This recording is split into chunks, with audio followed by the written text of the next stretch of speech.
இந்த கோர்ட்ல நீங்க கொடுக்கிற தீர்ப்பு தான் இறுதியானதா? ஆமா, இந்த கோர்ட்ல நான் கொடுக்கிற தீர்ப்பு தான் இறுதியானது.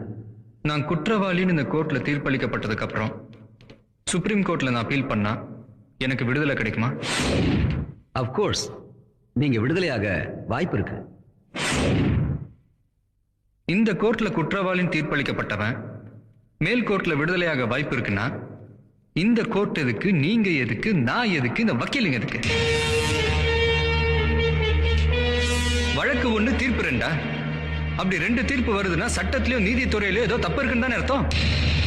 ஹை கோர்ட் சென்னையில, சுப்ரீம் கோர்ட் டெல்லியில. பணம் இருக்கிறவன் எங்க வேணாலும் போய் வாதாடி ஜெயிக்க முடியும். ஏழைங்களால முடியுமா யாரோன்னு? ஒரு கேஸ ஒரு கோர்ட்ல ஒரு முறைக்கு 100 முறை வேணாலும் விசாரிங்க, ஆனா தீர்ப்பு ஒன்னா தான் இருக்கணும். குற்றங்கள் திருத்தப்படணுமே தவிர தீர்ப்புகள் திருத்தப்படக்கூடாது யாரோனர். சூப்பர் தலைவா.